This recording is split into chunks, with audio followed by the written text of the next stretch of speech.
The morning mist clung to the ancient pines of the gray ash territory like ghostly fingers, and Lyre could feel his heart hammering against his ribs as he approached the sacred bonding circle.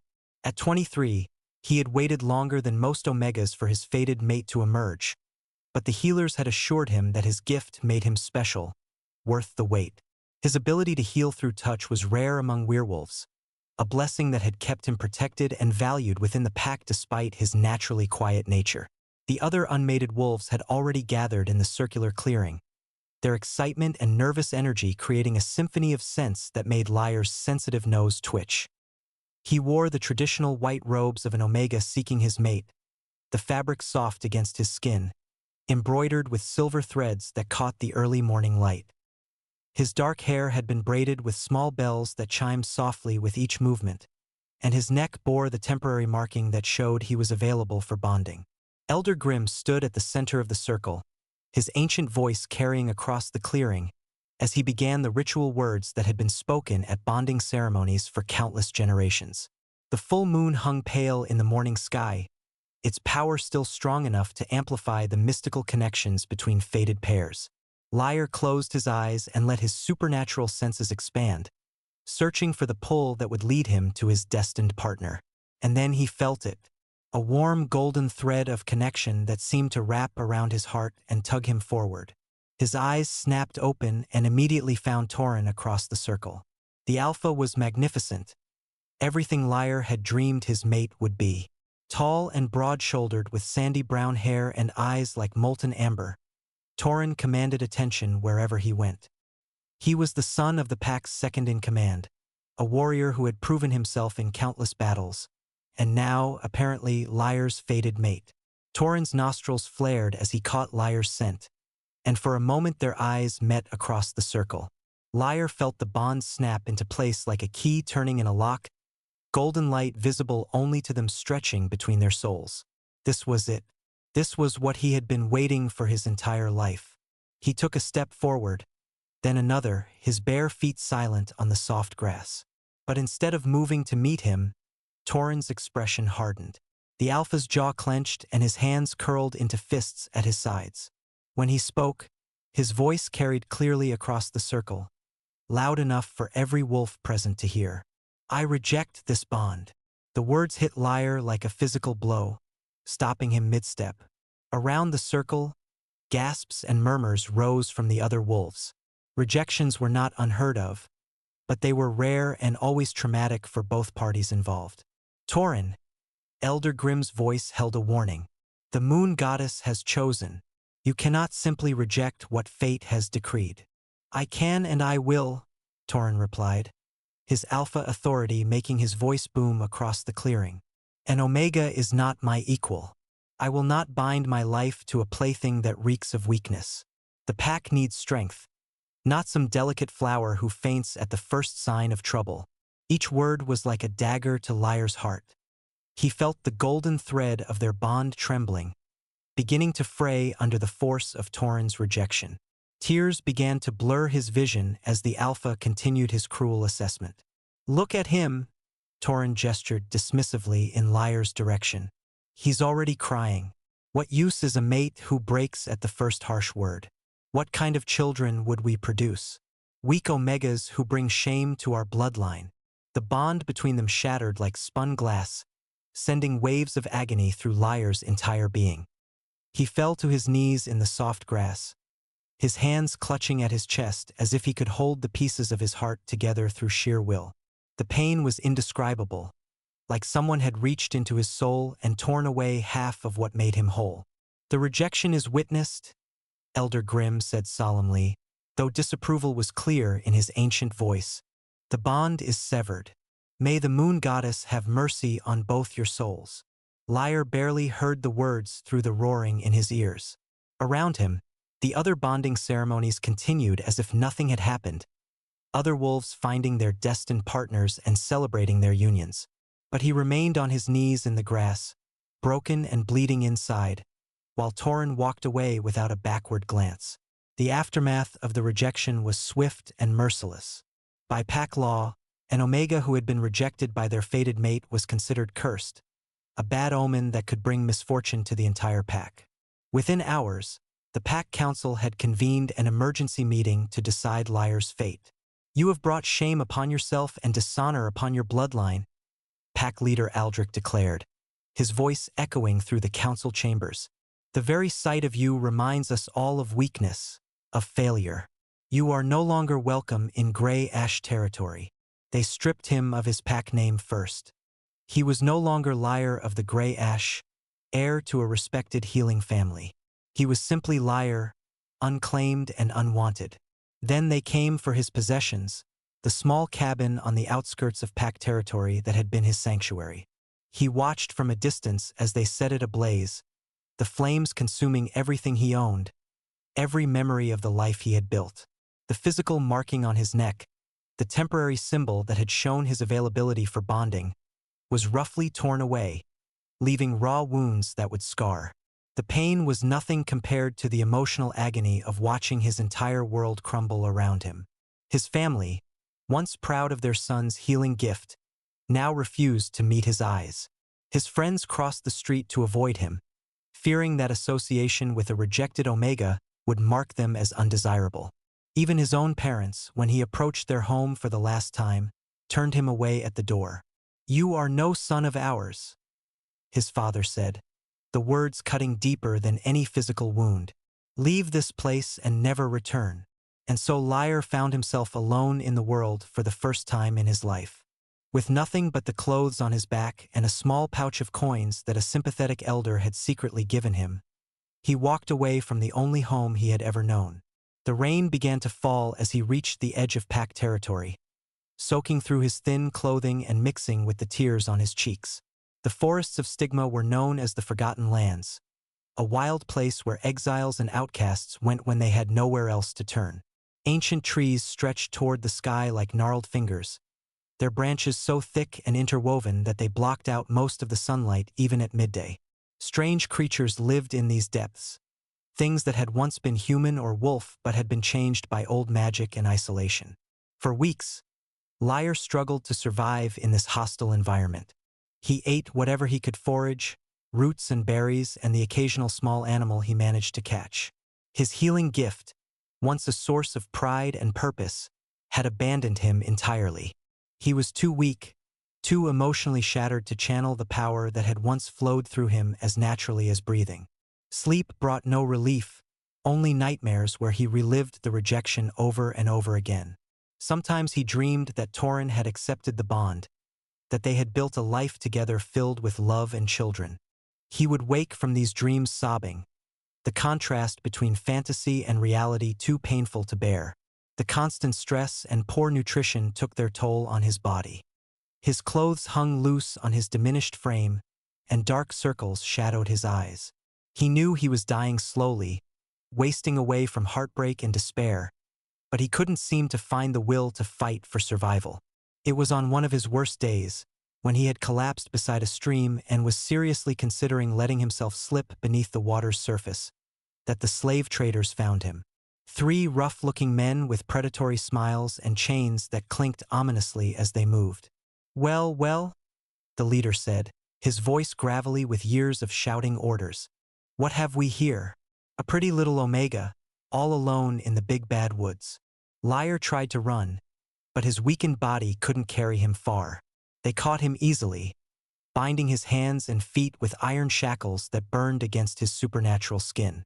He was thrown into the back of a wagon with several other captured beings, all of them destined for the slave markets in the neutral territories. The journey to the auction block was a blur of pain and humiliation. They were barely fed, kept weak and compliant through a combination of drugs and threats. Liar's fellow captives included a young vampire who had been exiled from his coven, a water elemental whose magic had been bound with silver nets, and a half-demon whose mixed heritage made him unwelcome in both worlds. When they finally reached the auction house, Liar was cleaned up and dressed in simple, but revealing clothing designed to show off his Omega status. His handler, a cruel woman with calculating eyes, applied makeup to hide the worst of his injuries and instructed him on how to present himself to potential buyers. "You're damaged goods," she told him bluntly. "Rejected by your fated mate, no family, no pack." But you're still young and pretty, and some buyers like broken things they can put back together in their own image. The auction hall was a cacophony of voices and smells that overwhelmed Liar's sensitive senses. Buyers from various supernatural communities browsed the available slaves like they were shopping for livestock. He saw demons with sulfur-scented breath examining young angels, vampire lords considering human thralls, and pack alphas looking for omegas to add to their collections. When Liar's turn came, he was led onto the platform in chains, his head bowed in shame as the auctioneer began listing his attributes. Young Omega Werewolf, age 23, comes with healing abilities though they appear to be dormant. No previous owners, no bonding history worth mentioning. Shall we start the bidding at 50 gold pieces? The bidding was lackluster at first. Most buyers seemed put off by his obviously broken condition, whispering among themselves about the risks of purchasing damaged goods. But as the price dropped, more hands began to rise. A vampire lord with cruel eyes seemed particularly interested, as did a demon with a reputation for collecting pretty things. Then a voice from the back of the hall cut through the chatter like a blade. 1,000 gold pieces. The entire hall fell silent. Even the auctioneer seemed stunned by the astronomical bid. Liar looked up for the first time since being brought on stage, trying to see who had made such an offer. At the very back of the hall stood a figure that made Liar's breath catch in his throat. Tall and imposing even in human form, the being radiated an aura of ancient power that made the air itself seem to shimmer around him. His hair was silver white, falling in waves to his shoulders, and his eyes were the deep blue-green of the ocean depths. But it was the barely contained otherworldly energy that marked him as something beyond werewolf, beyond anything Liar had encountered before. A dragon, an actual dragon in human form, bidding on him at a slave auction.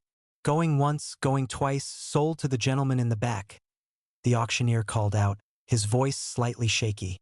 Dragons were rare and incredibly powerful, not the sort of beings anyone wanted to displease by challenging their purchases.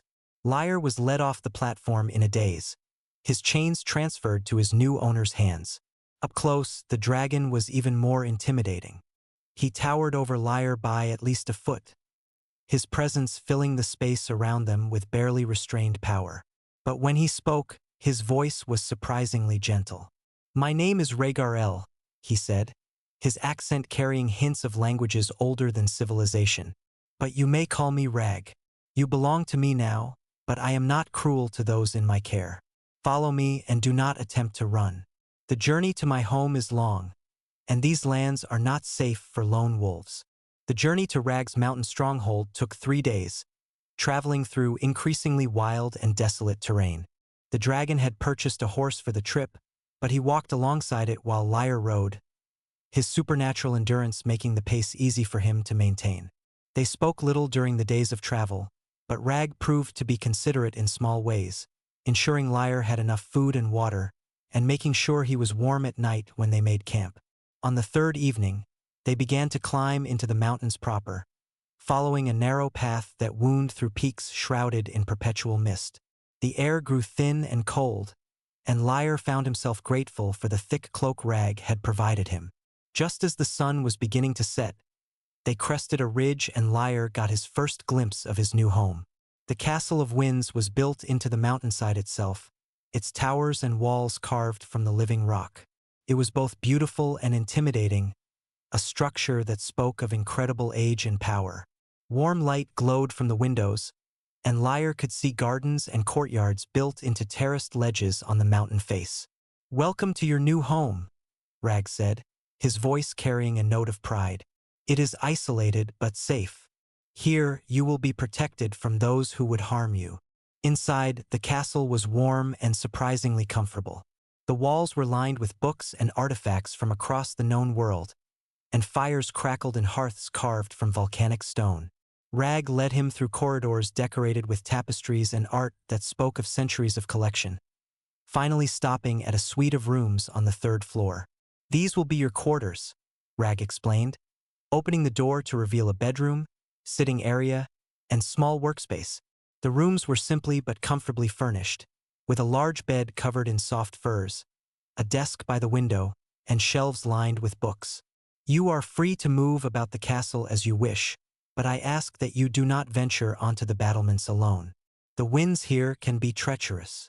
Liar looked around his new accommodations in confusion. After the horrors of the slave market, he had expected to be kept in chains, perhaps locked in a dungeon or cell. Instead, he was being given rooms that were nicer than anything he had ever lived in, even as a member of the Grey Ash Pack. "What will be expected of me?" he asked cautiously, his voice hoarse from disuse. "Simple tasks," Rag replied, his expression unreadable. "Help with the cooking, some cleaning, perhaps assistance with my research. Nothing too demanding. You need time to recover your strength." That first night, Liar barely slept. He kept expecting Rag to appear at his door, to demand the sort of services that slaves were typically expected to provide. But the dragon never came. When morning arrived, Liar ventured out of his rooms to find Rag in the kitchen, preparing what appeared to be enough breakfast for 2 people. "I was unsure what you would prefer," Rag said without looking up from the pan where eggs were sizzling. "But I thought something simple would be best while your stomach adjusts to regular meals again." The kindness in the gesture was almost harder to bear than cruelty would have been. Liar found tears welling in his eyes as he sat at the simple wooden table and accepted the plate of food. It had been so long since anyone had shown him basic consideration that he had forgotten what it felt like. "Why did you buy me?" he asked between bites, the question that had been plaguing him since the auction. Rag was quiet for a long moment, his ancient eyes distant with thought. "I have lived for over 2,000 years, he said finally. "In that time, I have seen many things, experienced much joy and sorrow, but I have been alone for the past 5 centuries, since the last of my kind retreated to the hidden realms. I thought perhaps companionship would be welcome. But why me specifically? Unbroken, damaged goods, as they said. Surely there were better choices available. I saw past the damage to the strength beneath," Rag replied, meeting his eyes directly. "You survived rejection, exile, slavery, and still you have not given up completely. That speaks to a resilience that is rare and valuable." Over the following weeks, Liar began to settle into a routine that was nothing like what he had expected from slavery. His days were filled with simple tasks that felt more like helping a friend than serving a master. He cooked meals, tended to the castle's extensive gardens, and helped Rag organize his vast library of ancient texts. The dragon proved to be an excellent teacher, patiently explaining the properties of various herbs and magical components as they worked together. He had a vast knowledge of history and lore, and their conversations over meals began to range across topics Liar had never considered before. Philosophy, art, the nature of magic itself, the complex relationships between different supernatural species. But perhaps most importantly, Rag never made demands on his body or his healing gift. There were no expectations of physical intimacy, no pressure to use his dormant abilities. For the first time since his rejection, Liar began to feel like a person again rather than a broken thing to be used and discarded. The nightmares that had plagued him for months began to fade, replaced by dreamless sleep in the comfortable bed Rag had provided. His appetite returned, and the weight he had lost during his time in the wilderness began to slowly return. The dark circles under his eyes faded, and his hair regained some of its former luster. It was about a month into his stay at the castle that Liar had his first real breakdown in front of Rag. He had been having a particularly good day, helping the dragon catalog some new acquisitions for his library, when he came across a book about werewolf bonding rituals. The sight of the traditional Omega blessing ceremony illustrated on one of the pages brought back a flood of memories from his own failed bonding day. Before he could stop himself, he was sobbing, all the grief and pain he had been holding inside pouring out in great, wrenching sobs. He expected Rag to be annoyed, to tell him to pull himself together or to take his emotional display elsewhere. Instead, the dragon simply set down the book he had been reading and opened his arms. "Come here," Rag said gently, his voice warm with compassion. Liar found himself stumbling into those strong arms, his face pressed against Rag's chest as the tears continued to flow. The dragon held him carefully, one large hand stroking his hair while the other rubbed soothing circles on his back. There was nothing sexual about the embrace, just pure comfort offered without expectation of anything in return. "You are not broken," Rag murmured against his hair, his voice barely above a whisper. "You are a flower that was trampled by those too ignorant to see your beauty. But flowers can grow again, stronger than before, if they are tended with care." For the first time since his rejection, Lyre felt truly safe. Not just physically, but emotionally. Here in this dragon's arms, he was valued for who he was rather than what he could provide. It was a revelation that changed something fundamental in his heart. That night, he slept without nightmares for the first time in months. As the seasons changed and Lyre continued to heal, he began to notice things about his mysterious benefactor that intrigued him. Rag was incredibly old, that much was obvious, but he carried his age with grace rather than weariness. He was cultured and educated, able to discuss art and literature with the passion of someone who had witnessed their creation firsthand. But there was also a loneliness about him that Lyre recognized all too well. The dragon lived alone in his vast castle, with no servants except for Lyre and no visitors from the outside world. His collection of books and artifacts spoke of a desire to preserve knowledge and beauty, but also of someone trying to fill an emptiness that material things could never quite satisfy. Lyre began to suspect that Rag's purchase of him at the slave market had been motivated by loneliness as much as any other factor. The realization should have bothered him, but instead it created a strange sense of kinship. They were both outcasts in their own ways, both seeking connection in a world that had rejected them. The only difference was that Rag had chosen his isolation while Lyre's had been forced upon him. Their relationship began to deepen beyond that of master and servant, or even friends. There was an intimacy in their daily interactions that had nothing to do with physical attraction and everything to do with genuine understanding. They anticipated each other's needs, shared private jokes, and found comfort in each other's presence in ways that felt natural and right. It was during one of their evening conversations, as they sat by the fire in Rag's study discussing the migration patterns of ancient phoenixes, that Lyre realized he was falling in love. Not the instant, overwhelming connection he had felt with Tauren, but something deeper and more sustainable. A love built on respect, understanding, and genuine care for each other's well-being. The realization terrified him. How could he be falling in love with someone who had literally bought him? How could any relationship built on such an unequal foundation be healthy or real? But as he watched Rag's face light up while discussing his research, saw the genuine pleasure the dragon took in their conversations, he began to wonder if maybe their circumstances mattered less than the connection they had built. It was Rag who first acknowledged the change in their relationship in his own subtle way. They had been working together in the garden, harvesting herbs for the dragon's alchemical experiments, when Lyre accidentally cut himself on a thorn. Without thinking, he pressed his injured finger to his lips to stop the bleeding. Rag's reaction was immediate and unexpected. His eyes widened with concern and he moved to Lyre's side, gently taking his hand to examine the small wound. "Are you hurt?" he asked, his voice tight with worry that seemed far out of proportion to such a minor injury. "It's just a small cut," Lyre assured him, puzzled by the dragon's reaction. "Small cuts can become infected," Rag replied, but his attention to the tiny wound felt like something more than simple concern for his servant's health. His fingers were gentle as they cleaned the cut and applied a small bandage, his touch lingering longer than strictly necessary. When he looked up, their faces were only inches apart. For a moment, the air between them crackled with tension that had nothing to do with magic and everything to do with the attraction that had been building between them for months.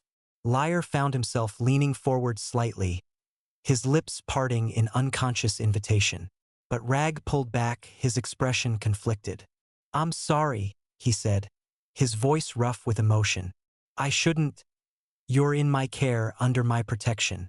It wouldn't be right." The rejection stung, but it was nothing like the agony Tauren had caused him. This felt like consideration rather than cruelty, protection rather than abandonment. Rag was worried about taking advantage of their unequal situation, about whether Lyre's feelings were genuine or simply a response to being cared for after so much trauma. "What if I told you that I want this?" Lyre asked quietly, his heart racing as he took the biggest emotional risk he had attempted since his original rejection. What if I told you that I care for you not because you saved me, but because of who you are, because of your kindness, your wisdom, your strength? Rag's eyes searched his face for a long moment, looking for any sign of deception or desperation. Are you certain? He asked finally. I am not human, liar. I am not even mortal in the way you understand it. A relationship with me would be complicated. I'm a broken Omega who was rejected by his fated mate, Liar replied with a shaky smile. I think I can handle complicated. The kiss that followed was gentle, tentative, as if Rag was afraid Liar might break under his touch. But as Liar responded eagerly, pressing closer and opening his mouth under the dragon's, Rag deepened the kiss with a passion that made Liar's knees weak. When they finally broke apart, both breathing heavily, Rag rested his forehead against Liar's and smiled. I have lived for over 2 millennia, he said softly, but I have never felt anything like what I feel for you. What do you feel? Liar asked, his voice barely above a whisper. Love, Rag replied without hesitation. Complete, overwhelming, transformative love. You have brought light into a life that had grown dark with solitude. Their relationship changed completely after that confession. They were still careful, still taking things slowly as Liar continued to heal from his past trauma. But there was an intimacy between them now that went beyond mere friendship. They shared meals with hands that touched and lingered, worked together with an awareness of each other that hummed with unspoken desire, and spent their evenings talking by the fire with Liar curled against Rag's side. The first time they made love, months later, it was everything Liar had dreamed physical intimacy could be. Rag was patient and gentle, worshipping Liar's body with a reverence that made him feel precious rather than used. Through their connection, Liar could feel the dragon's emotions as clearly as his own desire, yes, but also tenderness, possessiveness, and something deeper that made his heart race with joy.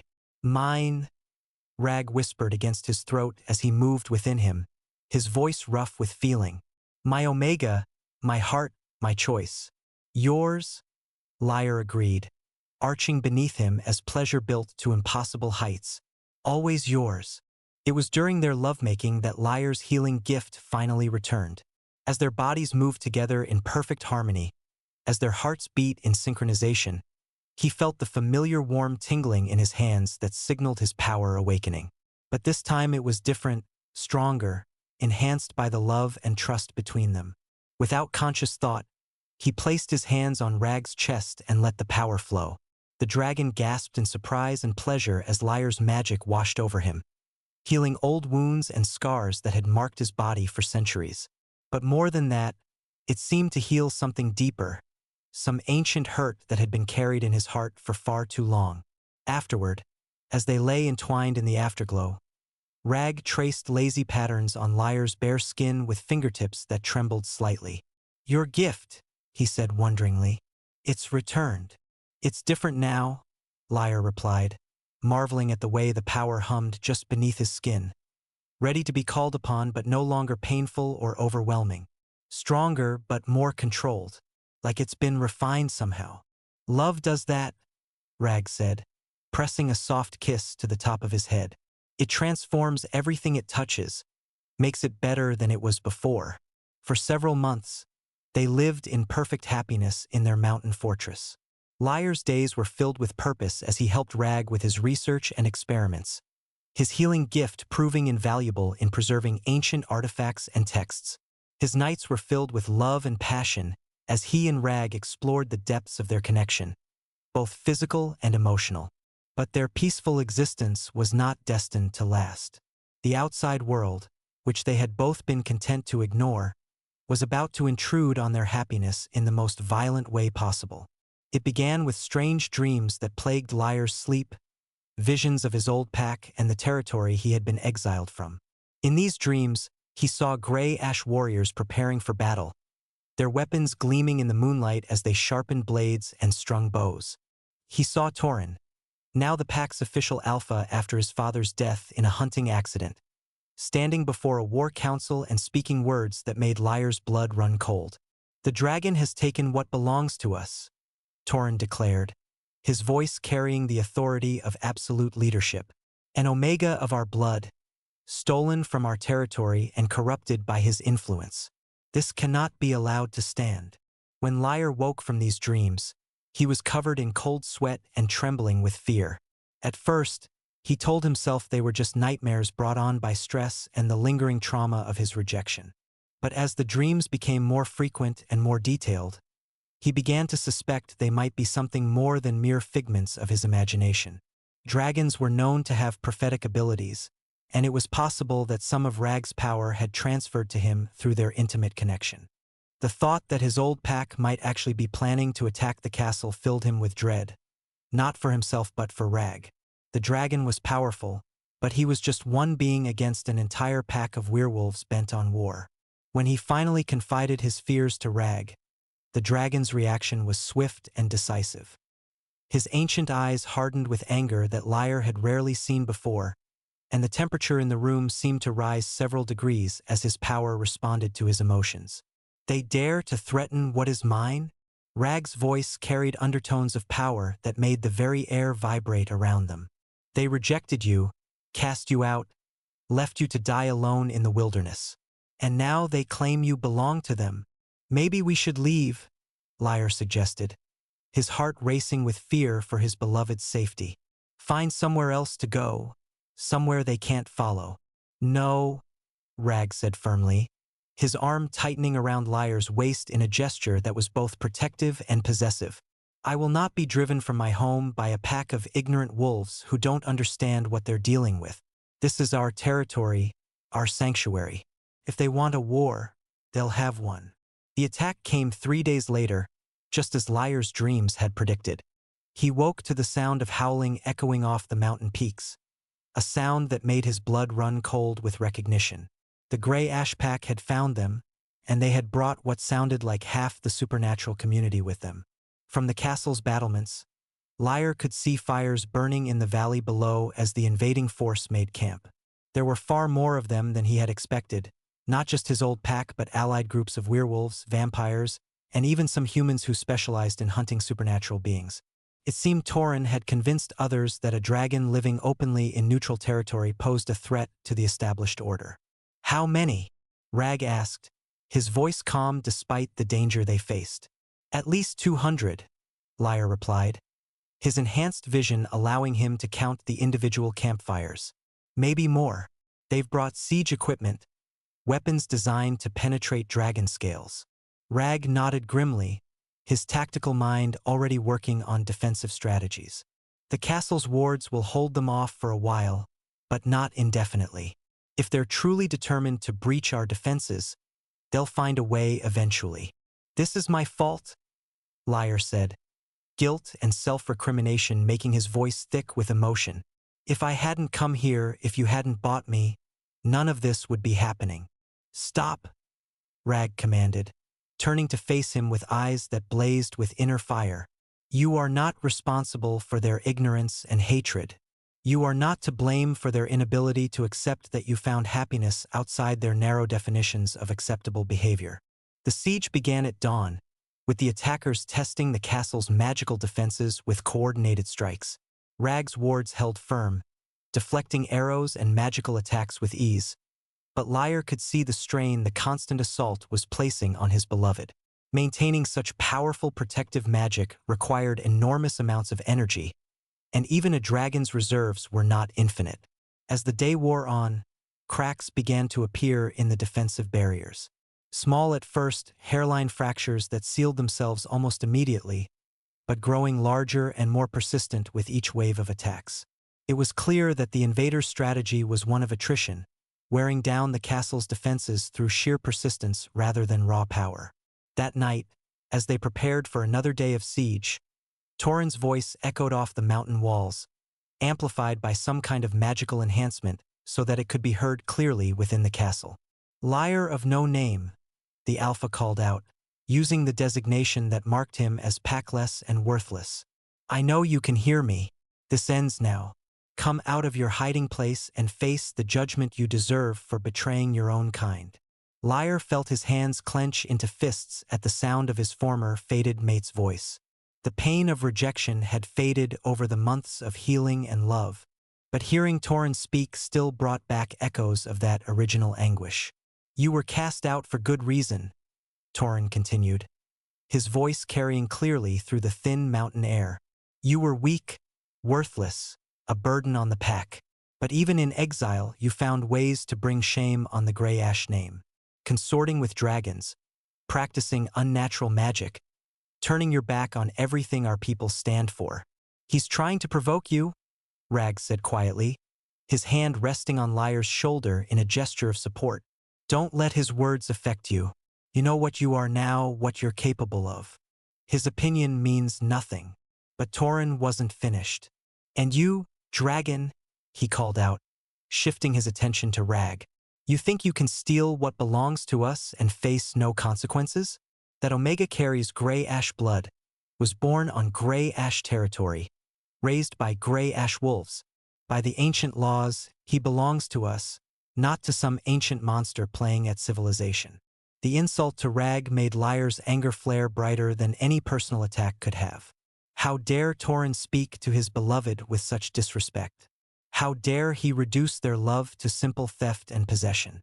"I belong to no one but myself," Liar called back, his voice carrying his own power now, the healing magic that had returned to him stronger than ever.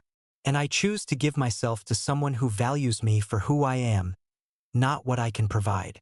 "Pretty words from a whore who sold himself to the highest bidder," Torin replied, his voice harsh with contempt. "But words won't save you when the wards fall and we come to collect what's ours." The assault resumed the next morning with renewed fury.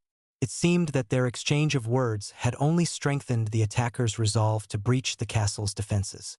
Wave after wave of magical attacks hammered against the protective barriers, while siege engines hurled massive stones at the ancient walls.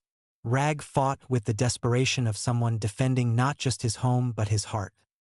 His dragon form was magnificent and terrible, scales gleaming like polished armor as he unleashed gouts of flame against the attackers. But he was vastly outnumbered, and even his incredible power had limits. It was during one of the most intense battles that disaster struck. A group of vampire assassins had managed to scale the castle walls while Rag was distracted by the main assault. They struck with poison blades designed specifically to harm dragons, weapons that burned like acid wherever they touched scaled flesh. Liar watched in horror as one of the assassin's blades found its mark, slicing deep into Rag's side just below his wing joint. The dragon's roar of pain and rage shook the very foundations of the mountain, but the poison was already spreading, darkening his scales and making his movements sluggish. Without thinking, Liar threw himself into the battle, his healing gift blazing to life with an intensity he had never experienced before.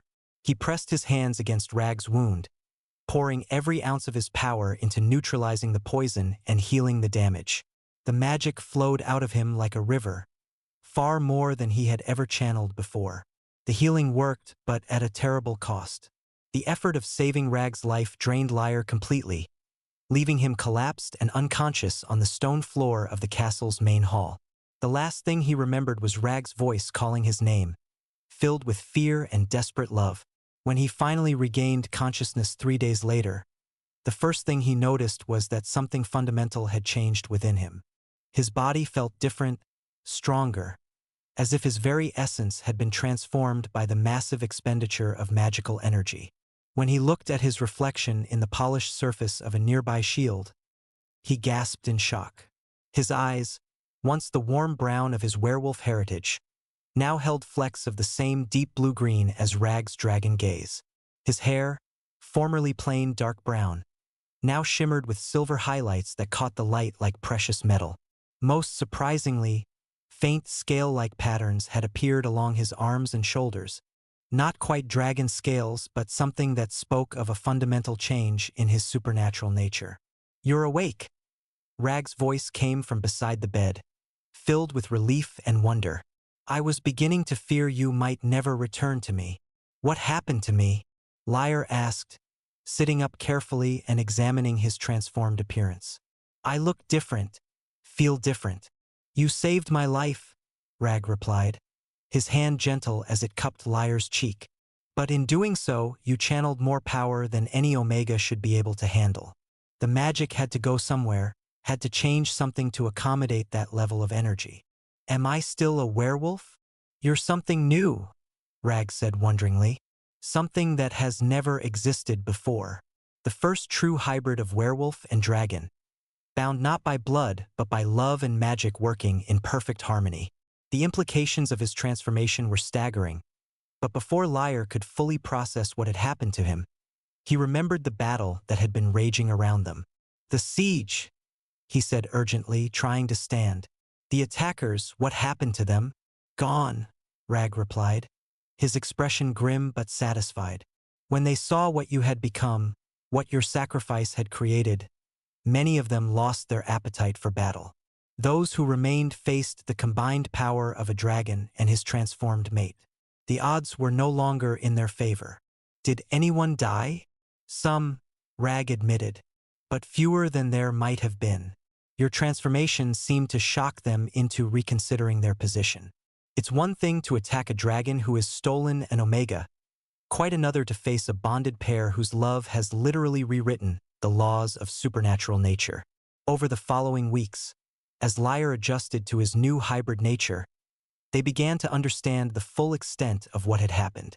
His healing gift had not just returned but had evolved into something far more powerful. He could now heal not just physical wounds but emotional trauma, helping others overcome the kind of pain he had once experienced himself. More importantly, his connection with Rag had deepened beyond anything either of them had thought possible. They could feel each other's emotions across great distances, share thoughts and dreams, and their combined magical power was exponentially greater than the sum of their individual abilities.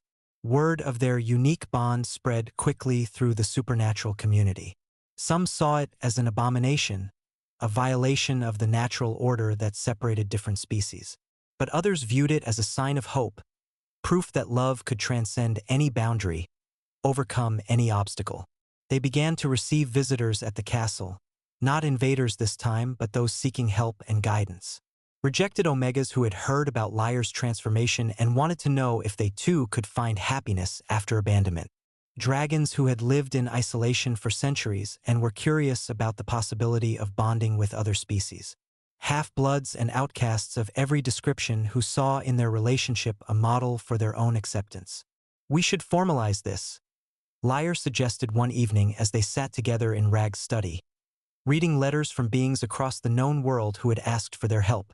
Create some kind of sanctuary for those who don't fit into traditional categories. You want to turn our home into a refuge for misfits and outcasts? Rag asked, though his tone suggested he was intrigued by the idea rather than opposed to it. Why not? We have the space, the resources, the power to protect those who need it. And we understand what it's like to be rejected by the societies we were born into. The idea grew and evolved over the following months, eventually becoming the Circle of the Unconquered, a formal organization dedicated to providing sanctuary and support for supernatural beings who had been rejected by their own kind. They established housing, training programs, and support networks for Omegas who had been abandoned, dragons who sought companionship, half-bloods who belonged nowhere, and anyone else who needed a place to heal and grow. Their first official resident was a young chimera kit they found abandoned in the ruins of a burned village. The child was barely old enough to walk, his mixed heritage marking him as unwelcome in any traditional supernatural community. They named him Hope, and he became the heart of their growing family. Watching Hope take his first steps in the castle's main hall, seeing him laugh and play without fear of rejection or abandonment, Lyre felt a sense of completion he had never experienced before. This was what they were meant to do, the purpose their love was meant to serve. Not just to heal themselves, but to provide healing for others who had been wounded by a world that feared difference. The circle grew rapidly as word spread of their work. They welcomed a young vampire who had been exiled for refusing to feed on humans, a water elemental whose powers had been deemed too dangerous by her birth clan, a half-demon whose mixed heritage made him unwelcome in both worlds, and dozens of others who found in their sanctuary the acceptance they had been denied elsewhere. But perhaps the most significant addition to their family came in the form of an unexpected visitor who arrived on a cold winter morning, nearly a year after the establishment of the circle. Lyre was working in the garden when he sensed a familiar presence approaching the castle gates. His enhanced senses, sharpened by his hybrid transformation, immediately identified the scent and emotional signature of someone he had never expected to see again. Torrens stood at the entrance to their sanctuary, looking nothing like the proud alpha who had rejected him so cruelly years before. The werewolf was thin and haggard, his clothes torn and travel-stained, his eyes hollow with exhaustion and pain. When he spoke, his voice was barely above a whisper. "Liar," he said, the name coming out cracked and broken. I need to ask for your help." The request was so unexpected, so completely contrary to everything Lyre knew about his former fated mate, that for a moment he could only stare in shock. This was the alpha who had publicly humiliated him, who had led a war party to attack his new home, who had called him worthless and weak. What could possibly have driven him to seek help from the Omega he had rejected? "What happened to you?" Lyre asked, his healer's instincts overriding his personal history as he took in Torrens' obviously injured condition. "The pack," Torren replied, his voice thick with shame and regret. "After the failed attack on your castle, many of the wolves began to question my leadership. They said I had led them into an unwinnable war, that my personal grudges had cost lives for no good reason."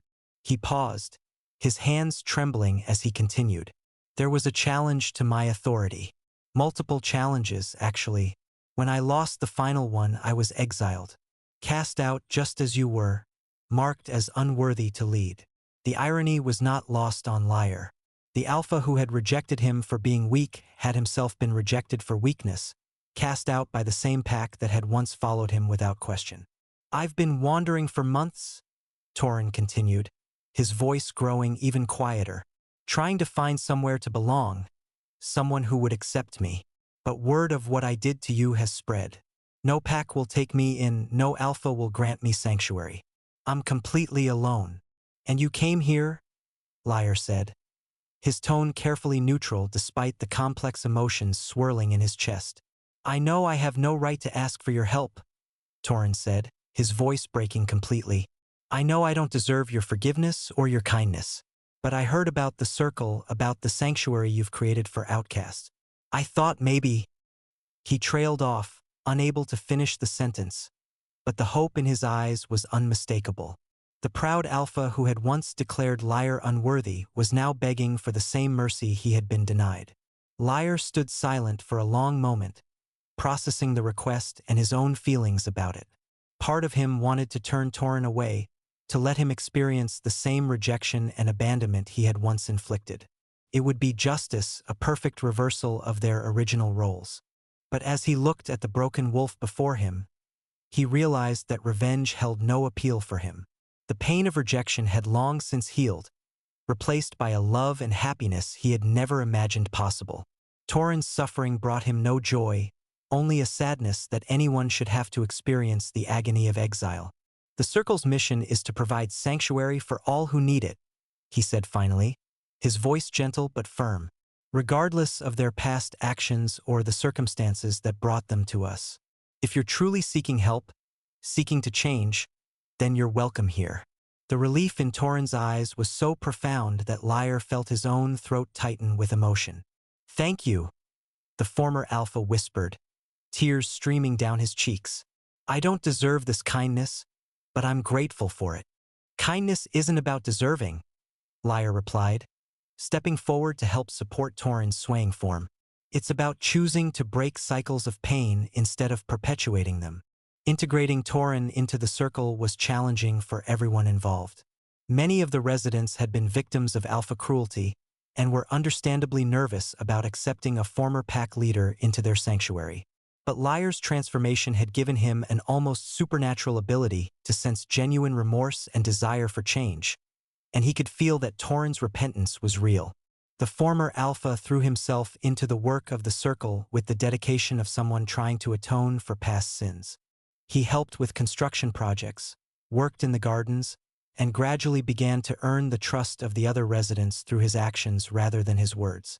It was during one of their evening conversations, as they sat together in the main hall sharing dinner with the rest of their unconventional family, that Torin finally addressed the elephant in the room.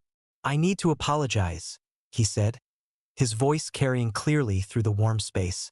"Not just to Liar, but to everyone here. My actions, my prejudices, my inability to see past my own narrow view of how the world should work led to pain and suffering for many people." He turned to face Liar directly, his eyes bright with unshed tears. "I rejected you not because you were weak, but because I was terrified of having a mate who was different, who would challenge me to be better than I was. I thought strength meant dominance, control, the ability to impose my will on others. But you've shown me what real strength looks like." "And what is that?" Liar asked gently. "The courage to love without reservation," Torin replied. "The wisdom to choose compassion over revenge. The power to build something beautiful from the wreckage of rejection and pain. You've created something here that I could never have imagined, something that makes my old ideas of pack hierarchy and alpha dominance look petty and small." The conversation continued late into the night, with Torin sharing his story of exile and the hard-won insights it had brought him. It was clear that his experiences had fundamentally changed him, stripping away the arrogance and prejudice that had defined his earlier life and revealing a deeper capacity for empathy and growth. As the months passed, Torin found his place within the circle not as an alpha seeking to reclaim authority, but as a counselor helping other exiled wolves process their own experiences of rejection and abandonment. His insider knowledge of pack dynamics and alpha psychology made him uniquely qualified to help others understand and heal from similar traumas. The work was clearly therapeutic for him as well. The more he helped others, the more he seemed to heal from his own wounds. The hollow look in his eyes gradually faded, replaced by a sense of purpose and belonging that transformed his entire demeanor. It was almost 2 years after Torin's arrival at the Circle that Liar made a discovery that would change their understanding of supernatural bonds forever.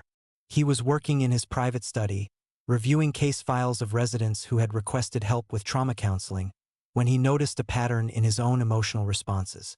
Whenever he was around Torin, his hybrid senses detected something that shouldn't have been possible. Faint traces of the golden thread that had once connected them as fated mates, damaged and fragmented but somehow still present despite the formal rejection that should have severed it completely. At first, he dismissed it as wishful thinking or perhaps a side effect of his transformation. But as the sensation grew stronger over the following weeks, he began to suspect that something unprecedented was happening. The bond that had been shattered by rejection was somehow healing itself, regenerating like a broken bone that knits back together stronger than before. When he finally confided his suspicions to Rag, the dragon's reaction was one of fascination rather than jealousy or concern. "Fated bonds are supposed to be unbreakable," Rag mused, his ancient eyes bright with scientific curiosity. "But rejection trauma can damage them so severely that they appear to be completely severed. If yours is regenerating, it suggests that the healing magic you've developed has evolved beyond anything previously recorded." "What does it mean?" Liar asked, his own emotions confused by the possibility that his original bond with Torin might be repairing itself. "It means you have a choice," Rag replied, his voice warm with understanding. "A chance to complete something that was left unfinished, to heal an old wound in a way that benefits everyone involved." "I don't understand.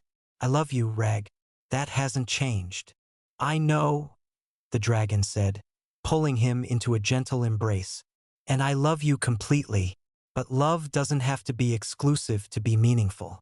The bond you're developing with Torin is different from what we share, but it doesn't diminish our connection any more than adopting hope diminished our love for each other." The concept was revolutionary, challenging everything Liar had been taught about supernatural mating bonds. Traditional wisdom held that fated mates were exclusive partnerships, that accepting one bond meant rejecting all others. But his unique circumstances had apparently rewritten those rules, creating possibilities that had never existed before. When he finally approached Torin about his observations, the former alpha's reaction was one of stunned disbelief. "That's impossible," Torin whispered, his face pale with shock.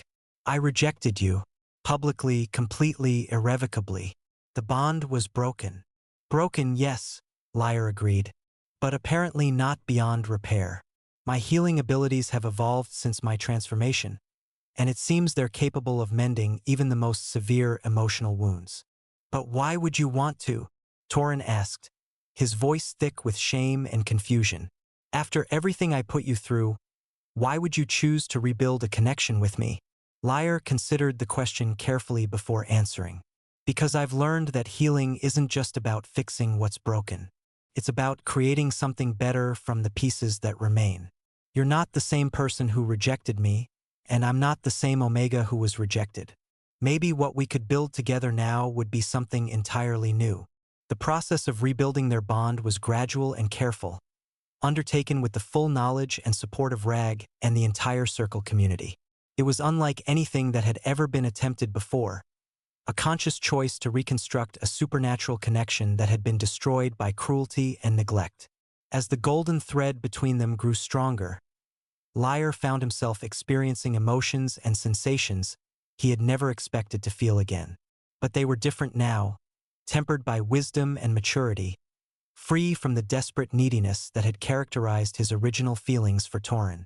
The renewed bond didn't replace his connection with Rag, but rather complemented it, creating a complex web of relationships that seemed to strengthen rather than weaken with each additional connection. Hope, too, seemed to benefit from the expanded family structure, thriving under the care of 3 devoted parents who each brought different strengths to his upbringing. Their unconventional family arrangement attracted attention from supernatural scholars and relationship theorists across the known world. Some condemned it as unnatural and dangerous, a violation of the sacred principles that governed fated bonds. But others saw it as a sign of evolution, proof that supernatural connections could grow and adapt to meet the changing needs of their participants. The Circle itself became a model for other communities, its success inspiring similar sanctuaries in other regions. Liar's healing techniques were studied and taught, helping other trauma survivors develop their own paths to recovery and growth. The hybrid nature he had achieved through his transformation with Rag became a template for other cross-species bonds, proving that love could indeed transcend any boundary. As Liar stood on the castle's main balcony one evening, watching the sun set over the mountains that surrounded their sanctuary, he reflected on the incredible journey that had brought him to this point. 5 years ago, he had been a broken Omega with no hope and no future. Now he was the co-founder of the most successful supernatural sanctuary in recorded history, bonded to 2 incredible men who loved him completely, and the father of a growing family of outcasts who had found acceptance and purpose. Any regrets? Rag asked, joining him at the balcony, railing with Torin and Hope close behind. None, Liar replied without hesitation, his heart full of the deep contentment that came from a life well lived. This is exactly where I'm supposed to be, with exactly the people I'm supposed to be with. Even after everything that happened? Torin asked quietly, his voice still carrying traces of the shame he felt for his past actions. Especially after everything that happened, Liar corrected gently. The pain and rejection and exile led me to you, Rag. And your own exile led you back to me in a way that let us heal together. Every terrible thing that happened was necessary to bring us to this moment. Hope, now 5 years old and growing stronger every day, tugged on Liar's sleeve with the impatience of a child who had been listening to adult conversation for too long. Tell me the story again, he demanded, his chimera heritage making his eyes shift between the gold of a lion, the green of a serpent, and the blue of an eagle. The story about how you and Papa Rag and Papa Torin all found each other and made our family. Liar smiled and lifted the boy into his arms, settling him comfortably against his chest. It was a story he never tired of telling, the tale of rejection and redemption that had shaped all their lives. Once upon a time, he began, his voice carrying the warm cadence of countless retellings. There was an Omega who thought his life was over when his fated mate rejected him. He didn't know that sometimes the greatest love stories begin with the greatest heartbreaks, or that families can be built from the pieces of broken dreams. As he spoke, the 3 men who had become his world settled around him, their presence filling the space with warmth and contentment. Below them, the lights of the circle twinkled like earthbound stars, each one representing a life that had been saved, a heart that had been healed, a soul that had found its place in the world. The story continued late into the night, as it always did, with new chapters being written every day. A story of love that transcended boundaries, of healing that transformed lives, of the power of choosing compassion over revenge. It was their story, unique and beautiful and still being written with each passing day. And in the quiet moments between words, as Hope's breathing slowed into the rhythm of sleep and the mountain winds whispered through the ancient stones of their castle, Lyre knew with absolute certainty that this was only the beginning. There would be challenges ahead, new outcasts to help, new boundaries to cross, new definitions of love and family to explore. But whatever the future held, they would face it together, bound not by fate or duty or tradition, but by the conscious choice to love without reservation, to heal without condition, and to build something beautiful from whatever materials the world provided.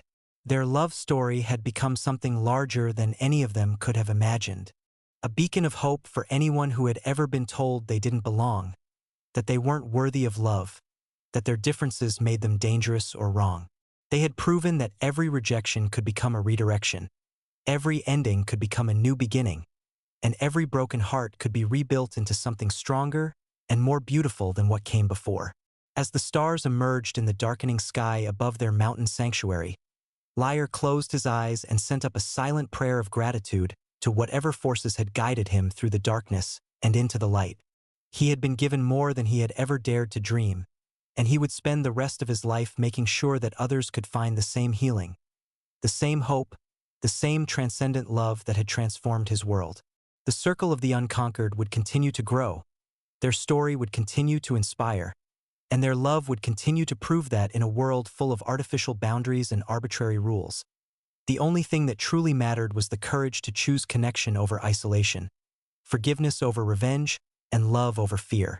It was a lesson written in starlight across the mountain sky, a truth that would echo through generations of supernatural beings who would look to their example and dare to believe that they too could find their place in the world, their people, their purpose, their own perfect ending to the story that had begun with rejection and bloomed into acceptance, belonging, and joy beyond measure.